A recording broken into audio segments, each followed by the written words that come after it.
Mga kapreni, heto nga nagpunta kami sa kapitbahay namin dito sa Kamaritisan ko. Mababait yan, hindi malilikot. Sabi ko, pupunta na lang ako dito sa kanila. Kesa ilaro sa labas, ay baka madapa na naman ako. Yeah. Naabutan nga namin kumakain ng istikaw. Aba naman si Rowie, kumuha kagad. Sabi ko, manghingi ka, bad yun, yung nangunguha kagad ng pagkain. Tapos may pinapanood na biglang sumayaw. Ay talaga naman, oo, sayaw na yan. Etong video na to mga kapreni ay medyo matagal na nga. Dati kasi araw-araw ako nag-a-upload ng mini vlog. Nag-a-update kasi si Facebook kaya humihina ang basta yun na yarn. Pero nung bago-bago pa lang ako nag-a-upload mga kapreni ay araw-araw. Ay talaga naman si kapreni nyo, mukha ng pera. Char! Uy grabe, huwag ka maniniwala. Kapag ako ang nagsabi, sigurado, panigurado, walang mali at wala ring tama. Natapos na palang sumayaw ang mga bata. Ngayon, nagwawalis naman ako ngayon.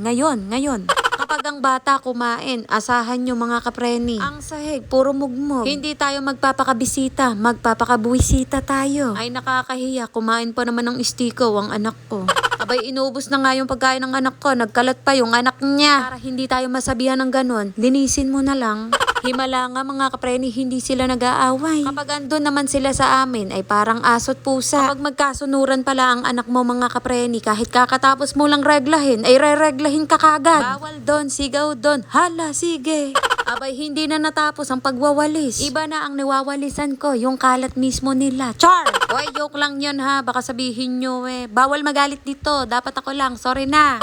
Ay talaga naman oo, pagkakasipag ng kapreni nyo, lalo na nakabidyo-bidyo pa. Ay dapat hindi na kami pumunta ni Rowie dito, pagwawalisin lang pala ako. Hoy, ginusto mo yan, huwag ka magreklamo, yeah.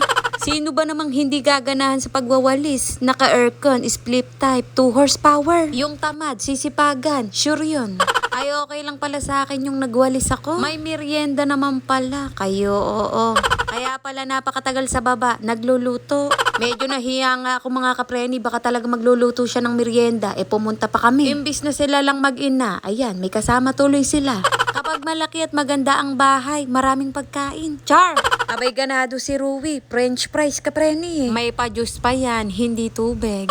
Nag-uusap nga kami dito ng Kamaritisan ko. Kailan daw ba kami kakain ng Anlo Wings? Kailan kami kakain ng Samgyupsal?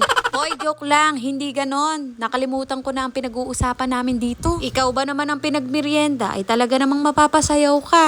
Tapos yung isa, busy kung paano gagawin sa juice. O diba, hindi tumitigil ang bunganga ng kapreni nyo. Ay talaga naman oo, sinasabi ko lang sa inyo. O siya, hanggang dito na lang ang video. Maraming salamat sa mga nanood. Bye mga kapreni.